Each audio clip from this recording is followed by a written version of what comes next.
कहने से रद्द हुआ। कई खबरें ये भी आ रही है कि शायद बेल रिजेक्ट भी हो गया है। नमस्कार, जय हिंद, जय बिहार। मैं हूं आप सबका दोस्त वकील सह पत्रकार एसके पंकज। पिछले कुछ दिनों से मैं वीडियो नहीं बना रहा हूं, तो चूंकि काम की व्यस्तता इतनी ज्यादा बढ़ गई है, फाइलें थोड़ी बढ़ गई हैं और सुबह शाम देर रात तक ड्राफ्टिंग करना, फिर जाकर के दिन में कोर्ट में बहस करना, और गरीब और मध्यम वर्गीय जो भाई बहन हैं हमारे, वो इतना ज्यादा हमसे उम्मीद लगाए हैं कि कोर्ट में जाके काम करना ही पड़ रहा है। और कोर्ट में काम तो मैं ऐसे भी मोस्ट रेगुलर अपने को एडवोकेट मानता हूं, लेकिन बाकी कामों में थोड़ी शिथिलता भी होती है। तो जो गरीब और मध्यम वर्गीय परिवार के लोग आते हैं, उनके काम में जी जान लगा के काम करना पड़ रहा है, जिसके कारण इन दिनों मैं 2-3 दिनों से वीडियो नहीं बना रहा था। लेकिन अब टाइम मैनेज कर चुका हूं और वीडियो बन भी जाएगा। अब लगातार वीडियोस जाएंगे। उस बीच उसके पहले यानी 3-4 दिनों से पहले जब मैं बिहार के अलग अलग इश्यूज पे, कभी जो है वो लव सेक्स और धोखा पर, तो और मर्डर पर, तो कभी जो है वो बहुत सारे इश्यूज पर जो क्राइम बढ़ रहे हैं या जो पॉलिटिकल इश्यूज हैं, उस पर जब मैं वीडियो बना रहा था, तो उस समय फेसबुक पर यानी मैसेंजर पर टेक्स्ट मैसेज करके, मोबाइल फोन पर या व्हाट्सएप पर बहुत सारे मैसेजेस और फोन कॉल्स आ रहे थे। पूछा जा रहा था कि मनीष कश्यप के केस में क्या हुआ है। तो मनीष कश्यप केस में अभी क्या हुआ है, इसी की जानकारी लेकर के मैं आया हूं। और लोग पूछ रहे थे कि मनीष कश्यप मामले में कब तक अच्छी सूचना मिलेगी। तो ये दोनों सवाल का आप लोगों को जवाब मैं देने आया हूं।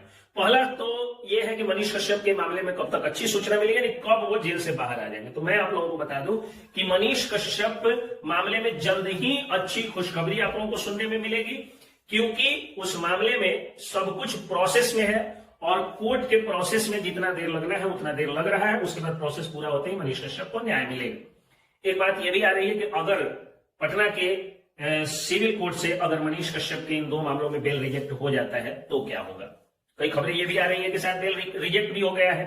एक मामले में एक जगह से खबर आई, लेकिन उसकी जानकारी मुझ तक नहीं पहुंची है, क्योंकि ये कोर्ट के वेबसाइट पे भी नहीं है और ऑथेंटिक सोर्सेज से ये पता भी नहीं चला है।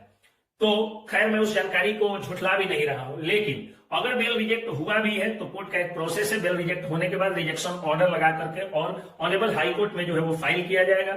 और ऑनरेबल हाई कोर्ट या पूरी जुडिशियल सिस्टम से हम लोगों को अच्छी ही खबरें शुरू से मिल रही हैं। मैंने कहा था कि जब एनए से हियरिंग में जाएगा तो हियरिंग के बाद में एनए से हट ही जाएगा। 11 से 12 तारीखें ली गई, जितना भी लिंगर किया जा सकता था किया गया, लेकिन ऑनरेबल हाई कोर्ट ने मनीष कश्यप पर से एनए से हटा दिया, एनए को रद्द कर दिया। 6 मामलों में डिफॉल्ट बेल मिल गया तमिलनाडु के। बेतिया के एक मामले में बेल मिल गया, एक मामले में जो है वो न्याय मिल गया। जो जुडिशियल प्रोसेस न्याय का होता है उसमें जो है वो तेजी भी आ गई, अच्छी खबरें भी मिल गई। अब बच गया है 2 मामला जो पटना में है। इकोनॉमिक ऑफेंस यूनिट के ने जो 4 मुकदमे दर्ज किए थे, उसमें लगभग 2 मामले में सुनवाई हियरिंग होनी बाकी है बेल पर। तो कोर्ट का तो सब लोग जानते हैं प्रोसेस होता है, एलसीआर मांगा जाता है, यानी लोअर कोर्ट का रिकॉर्ड मांगा जाता है। लेकिन ये स्पेशल कोर्ट है, इसके लिए इकोनॉमिक ऑफेंस यूनिट के लिए, या लोअर कोर्ट है, जैसा भी वहां का सिस्टम है उस हिसाब से रिपोर्ट मांगा जाता है। पुलिस की केस डायरी सीडी मांगी जाती है। तो बस इसी सब में जो उलझने हैं, उन्हीं उलझनों को पार करते हुए बहुत जल्द मनीष कश्यप को बेल मिल जाएगा, मिल सकता है। अगर सिविल कोर्ट की एक भी मामले में बेल रिजेक्ट हुआ तो आप लोग पूरी उम्मीद रखिए कि वो मामला पहुंच जाएगा high court, honourable high court. और ऑनरेबल हाई कोर्ट से पूरी उम्मीद रखिए कि जिस तरह एनए से रद्द हुआ, उसी तरह मनीष कश्यप को बेल भी मिल जाएगा। तो यही 2 खबरें मनीष कश्यप मामले में आनी है। और जैसे ही कुछ लोग अफवाह फैला रहे हैं कि मनीष कश्यप जेल से बाहर निकल गए, तो मनीष कश्यप जेल से बाहर नहीं निकले, क्योंकि अभी उनको 2 मामलों में बेल मिलना बाकी है। लगभग 12 से 13 मुकदमे दर्ज थे, जिसमें 10 के करीब में मुकदमों में उनको न्याय मिल चुका है, उनको बेल भी मिल चुका है। अब बचा आपको 1-2 और मुकदमा है जिसमें बेल या न्याय मिलना बाकी है। तो जैसे ही वो बेल मिलेगा वो जेल से बाहर आ जाएंगे, बहुत जल्द बाहर आएंगे। उम्मीद आप लोग रखिए कि बहुत जल्द वो बाहर आएंगे। इस बीच जो लोग खबर चला रहे हैं कि मनीष कश्यप बाहर आ चुके हैं, वो गलत कर रहे हैं। ऐसी खबरें या ऐसी अफवाह आप लोग न उड़ाएं तो ज्यादा अच्छा है, क्योंकि इन अफवाहों से आपको या मनीष कश्यप को या आपके चैनल को, आपके यूट्यूब चैनल को दिक्कत हो सकती है। तीसरी बात ये कि जैसे ही खबर आएगी मनीष कश्यप की रिहाई की या बेल की या फाइनल बेल की, कि तुरंत सबसे पहले मैं आप लोगों को वो खबर सुना दूंगा। आप लोगों को याद होगा जब एनए से हटा था तो मैं कोर्ट में था और पहली बार 4:15 में मैं कोर्ट से बाहर निकल गया था। अन्यथा मैं कभी 4:30 के पहले कोर्ट से बाहर नहीं निकलता।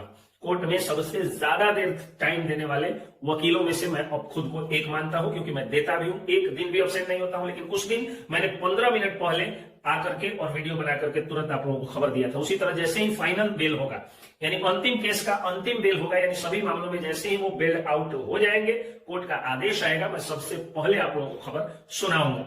अगर आप लोग दिन पूछते हैं तो जुडिशियरी पर आप भरोसा रखिए, 10 से 15 दिन में ये आपको जो है वो सिविल कोर्ट से बेल मिल सकता है। अगर सिविल कोर्ट से एक भी मामले में बेल रिजेक्ट हुआ या होता है या हो चुका है तो 1 से 1.5 महीने और बढ़ सकते हैं, और उसके बाद मनीष कश्यप जेल से बाहर आ जाएंगे। यही फिलहाल जो है वो हमारे पास अपडेट था। आगे की अपडेट के लिए हम लोग जो है वो जरूर अपडेट देंगे, और बार बार जो है वो मनीष कश्यप के संबंध में आप लोग अपडेट मांगिए भी नहीं तो ज्यादा अच्छा है। जैसे फोन करके आप लोग पूछने लगते हैं कि भैया मनीष कश्यप केस में क्या हुआ, तो हम क्या जानते हैं कि आप फैन हैं या मनीष कश्यप का कोई दुश्मन ही उनका फैन बनकर फोन कर रहा है और इंटरनल जानकारी जुटाने की कोशिश कर रहा है। तो ये बहुत सारे टेक्निकल इश्यूज होते हैं जिसके कारण मैं बहुत प्रेम से आप लोगों से बात नहीं कर पाता हूं, उसके लिए क्षमा प्रार्थी हूं। क्योंकि हो सकता है कि कल होकर आपका भी केस पहुंचे और दूसरा कोई फोन करके कहे कि हम उनका पड़ोसी हैं या फैन है या जो भी है, तो मैं आपकी भी जानकारी उस व्यक्ति को, अगले व्यक्ति को नहीं दूंगा। और इस बीच जो बिहार के अलग अलग इश्यूज हैं, जो मनीष कश्यप चाहते थे कि बिहार के से अपराध खत्म हो, बेरोजगारी खत्म हो, अशिक्षा खत्म हो, उस पर हम वीडियो बना करके आप लोगों को दिखाते रहेंगे। जय हिंद, जय बिहार।